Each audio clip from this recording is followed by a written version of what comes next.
Hola, un saludo a todas las personas que estéis ahí escuchándome y viéndome.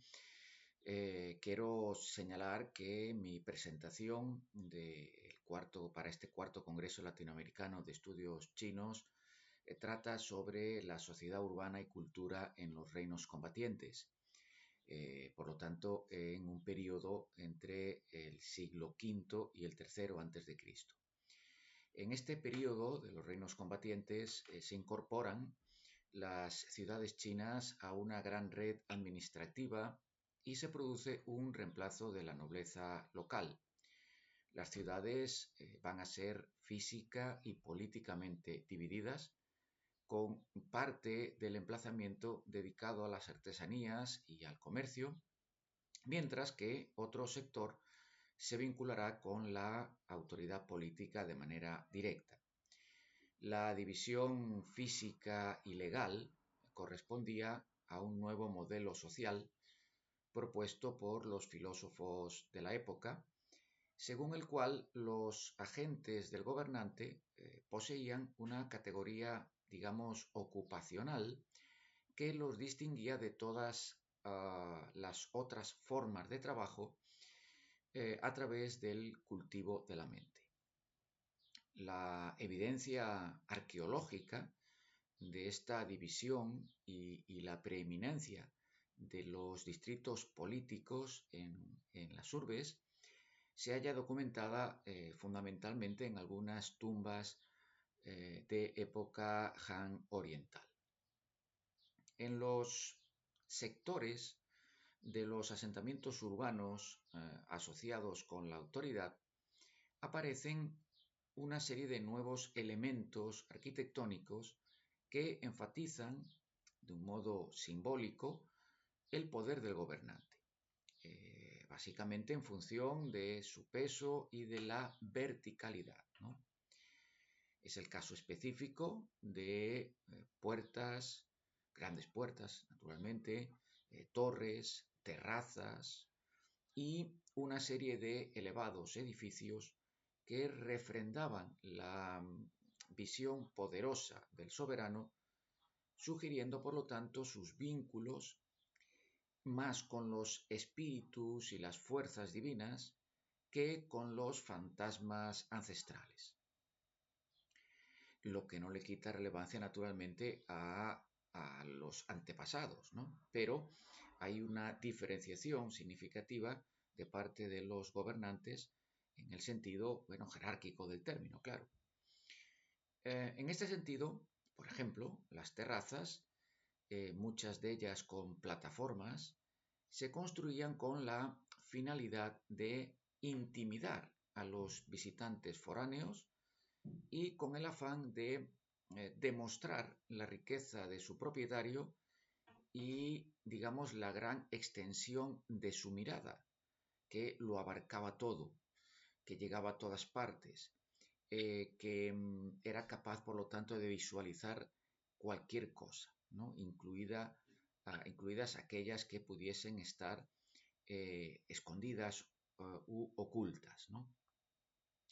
Las construcciones torreadas, por su parte, simbolizaban el poder de observación del soberano, siendo a la par, pues, herramientas de invisibilidad. ¿Qué quiere decir esto? Bueno, demostraban la habilidad del rey, del soberano, para estudiar las actividades de su población y naturalmente la de sus enemigos, sin que él mismo pudiese ser observado.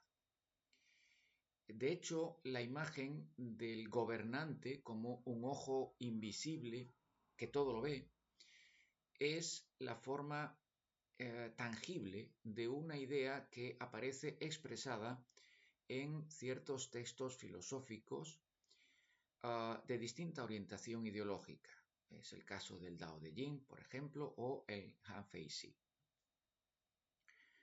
Por su parte, las zonas residenciales de las capitales dinásticas Han estuvieron divididas por vías de comunicación de la red mayor y a su vez subdivididas en parcelas bajo un administrador gubernamental y también bajo la supervisión, podemos decir, de un grupo de, digamos, vecinos influyentes. Este resultaba ser un método realmente óptimo de control de la población. La capital imperial se consideraba una creación política, claro. Esta partición física de las ciudades conducirá a una permanente división legal, social, que dejará a la ciudad imperial china dividida para siempre dentro de sí misma. Es decir, que estamos en una época en la que esas divisiones, insisto, tanto físicas como sociopolíticas, de rango, de estatus, se van a mantener a lo largo de la historia de China. En el periodo imperial arcaico, el Estado formaba una red jerárquica de ciudades-palacio con sus tierras agrícolas alrededor. Las ciudades exteriores servían de residencia, de talleres, de mercados, necesarios naturalmente para la producción y el intercambio de bienes, pero en la práctica fiscal y en la ideología no dejaban de ser marginales y realmente una amenaza para el Estado. En particular, es importante que nos tomemos unos pocos minutos para hablar de los mercados y de la relevancia social, además de económica, que tienen o que tenían en esta época. Los mercados de la capital, de hecho, solían separarse en 9 sectores, un número que no es gratuito, naturalmente, en la cosmología china. No voy a entrar ahora a particularizar el porqué. Divididos en líneas regulares, en tanto que los comerciantes eran divididos a su vez en grupos de 5 hombres de mutua responsabilidad legal que se observaban unos a los otros y por lo tanto así podían denunciar cualquier mal comportamiento. Era por lo tanto una suerte de responsabilidad mutua, de control de unos sobre los otros, lo que a su vez pues facilitaba también el control de la propia población de estas áreas, ¿no? Sin necesidad de una autoridad específica que tuviese que ejercer el papel, digamos, sancionador directo, ¿no? sobre esta población.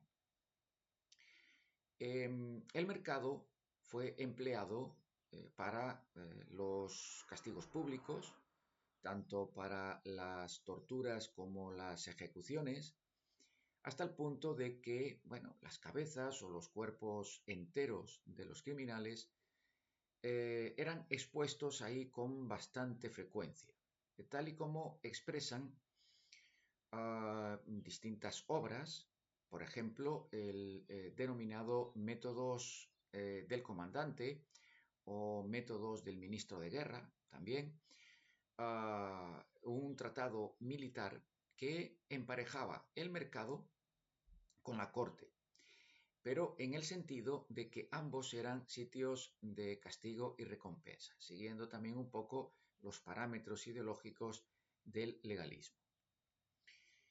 Pero además de todo esto, el mercado era temido por los seguidores del Estado porque se convertía en un espacio donde ciertas personas podían adquirir poder y estatus, y además donde el poder y la riqueza pues violaban de forma rutinaria las regulaciones suntuarias. Los elementos sociales que se reunían en el mercado y que desafiaban la autoridad estatal, naturalmente al margen de mendigos y prostitutas, comprendían personajes peculiares del tipo de maestros de técnicas esotéricas, adivinadores, lo que podríamos llamar como doctores chamanes, en fin. Todos ellos, en cualquier caso, eran acusados de acudir a poderes sobrenaturales para estafar a la población campesina. De una forma u otra, lo relevante aquí es que juntos todos estos grupos poblacionales que hacían vida en el mercado crearon una distintiva cultura urbana que permanecía al margen del campo de fuerza del Estado, siendo por lo tanto una potencial amenaza para el mismo y por consiguiente había que controlarlos. Estableciéndose así, por lo tanto, como podéis apreciar, una compartimentación urbana que además de el diseño físico de las ciudades va a establecer también parámetros sociales y políticos y económicos bien definidos hasta el punto de que a partir de este momento las ciudades van a tener esa organización, ese marco jerárquico durante muchos siglos, ¿no? Bueno, hasta aquí, por lo tanto, mi presentación. Agradecido de la presencia de todos vosotros y, bueno, muchas gracias por haber estado ahí y por escucharme. Un saludo muy cordial.